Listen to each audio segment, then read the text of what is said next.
teacher likes your topic, and your parents like your topic, your buddies like your topic, even your dog likes your topic, but you don't like your topic.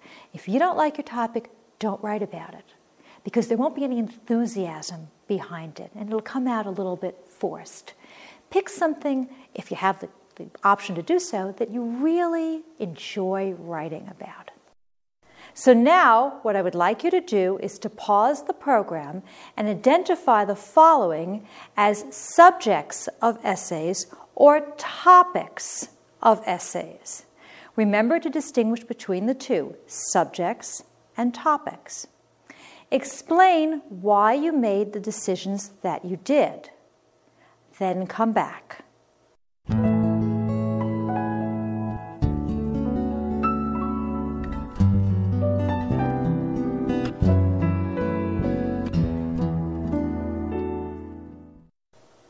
Here are the answers.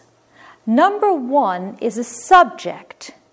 Alternative fuels is too broad to be a topic. You could take alternative fuels and you could write an entire book, maybe even a series of books on this particular subject. And because it is so broad, you know it's a subject and not a topic. Number 2, Henry Ford's development of the assembly line resulted in the mass production of cars. Well, that's a topic because that's narrow enough for you to write a paper on. It's just enough there for you to get into some real substance, but not too much that you've got to develop a whole series of essays and books and even an encyclopedia on the topic. Number 3, America's legal system. Well, that's a huge, huge subject. America's legal system is the subject of many, many volumes and many websites. So that would be a subject. Number 4, America needs a flat tax. That's relatively narrow, so you know that that's a topic. And that would be a good topic to use as an essay. Number 5, butterflies. Clearly a subject because it's enormous. There are so many, many different kinds of butterflies and so many things that you could say about butterflies. You could describe their migration patterns, you could describe how they look, you could describe their processes of gathering nourishment. So that's so broad that that would be a subject. And number 6 is intelligence determined by nature or by nurture. That's relatively narrow, so that would be a topic. And that would be an interesting topic to use for a paper. So now, what I would like you to do is to pause the program and choose the reason why each of the following topics is unsatisfactory. Choose from the list of reasons that follows. Here are the reasons. Number 1, they're too broad and cannot be completed within the time allocated. In other words, they're just too large. Number 2, they're boring or they're written about too often. As a result, your audience won't find them particularly interesting. And number 3, they're unfamiliar, so you can't write about them knowledgeably. You don't know enough about them, and it would be very difficult and time-consuming for you to find the information that you need. So again, number 1, they're too broad. Number 2, they're boring. And number 3, they're unfamiliar. Then come back.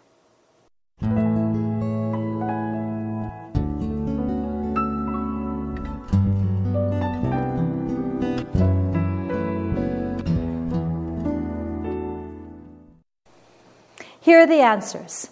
Number 1, the major poets, painters, and dramatists of the Renaissance. Well, this is far too broad. You can't complete this in the time allocated. This is enough subject matter for an entire semester or maybe even a year's worth of study. Just doing the poets alone could take you weeks and weeks and weeks, not to mention the painters and the dramatists. Remember, one of the dramatists of the Renaissance was William Shakespeare. And if you were to cover Shakespeare, you'd have to cover all of his plays, and there's 37 of them, and his poems, long and short. So this is clearly far too broad for the time that you have allocated. Number 2, America should lower the drinking age. The topic may seem fresh to you, but from the standpoint of an instructor, it's boring. It's been written about much too much. I personally have read probably about 100 papers about this, and there's really nothing that a writer can say at this point that I haven't read. Therefore, your paper will not be particularly interesting to your instructor, and you should avoid a topic like this and this particular topic.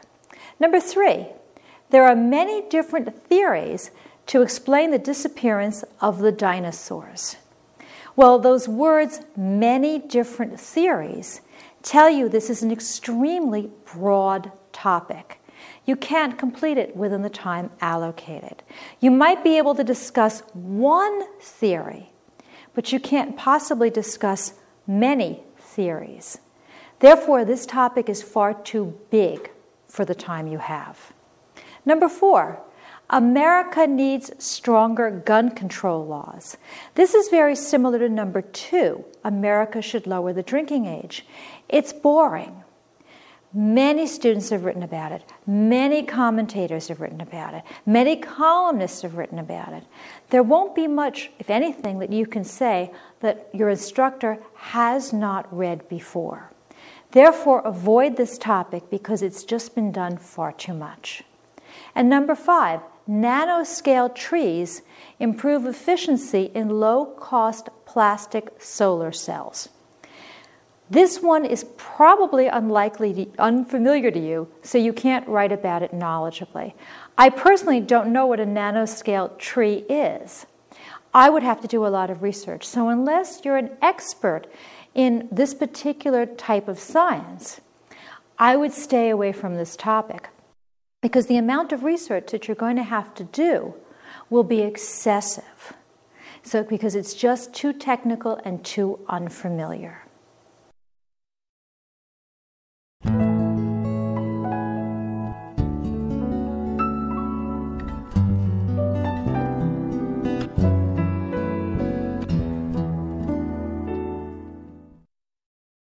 Now, let's talk about why these 5 topics would be suitable for a paper.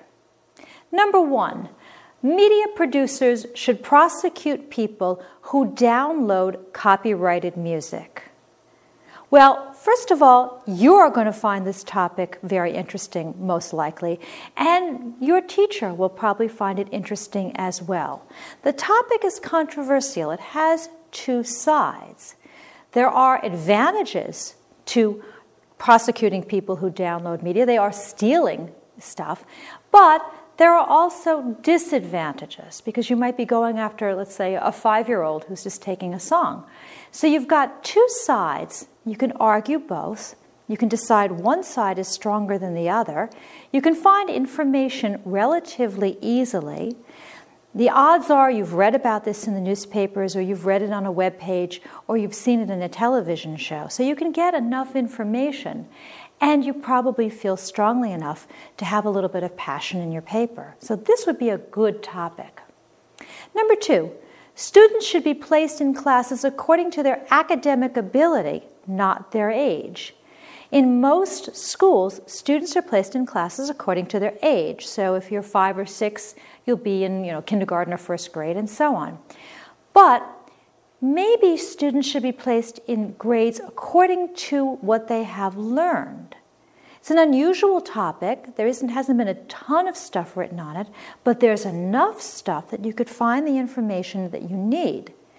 Also, your teacher hasn't read it over and over and over again, so she or he would find it interesting, and you would probably find it pretty interesting because it may not have been something that you've thought about a great deal. It's narrow enough to fit into your time frame, and it's broad enough that you can find enough information to write what you need. So this would be a very suitable topic as well. Number 3, why my father is my hero. Well, this could be your father, perhaps your mother, maybe an aunt or an uncle or a sibling, maybe a teacher. This is a good topic because it's sufficiently narrow. You're dealing with only one person, and you would know the person well enough that you would be able to do the research. So using this one, Why My Father is My Hero, you might discuss 3 specific examples, 3 reasons why you admire your father. Your teacher would find that interesting because your teacher wouldn't know your father and would like to read something about an admirable person. You would find it interesting because you know this person very well and you can get sufficient detail. So this would suit because it's not too broad, it's not too narrow, it can be researched relatively easily, and it would be interesting for you and for your audience. Number 4, how to solve a quadratic equation. This one works extremely well because you've got a clear-cut process with steps. You can discuss step 1, you do this, step 2, you do this, step 3, you do this, step 4, you do that, and so on and so forth. It's broad enough that you've got enough to fill 350 to 500 words. It's narrow enough that you don't have to write an entire book on the process. There are clear-cut steps, so you have information that you can write about, and you know where to get that information. Either you know it from your math class, your math teacher, or you would look in your math book to find information. Number 5, golden retrievers are better pets than cocker spaniels. An excellent topic because you're comparing 2 similar things, 2 types of dogs, so they have similarities. But they also have differences because they are different breeds. That gives you a nice structure, similarities and differences. It also enables you to do some research, which you might do from personal experience. You might look at web pages. You might use books, perhaps, or magazines. And your reader would find it interesting because of your details. You would find it interesting because you would like to write about your pets. Later on, I'll show you some more ways to brainstorm topics so that that part of this process is easier for you. Now, let's talk about the people who are going to read your paper. We call them your audience. In most cases, you know your audience already. Your audience is your teacher. However, you may also have a number of different audiences. For example, your audience might be your classmates, because your teacher may decide that you will exchange papers and read each other's papers.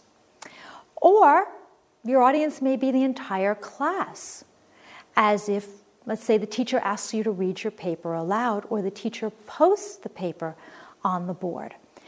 The audience could be even larger. The audience could be the entire school, or maybe even the entire community, because your paper may be part of a contest or part of a web page.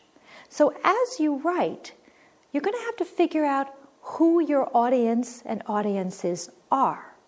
We say that you have a primary audience and a secondary audience. Your primary audience are the main people who read your writing, and normally that's your teacher. But you may also have those secondary audiences, and that could be your classmates or your parents or people in the community. So before you write a single word, think about your audience and decide who will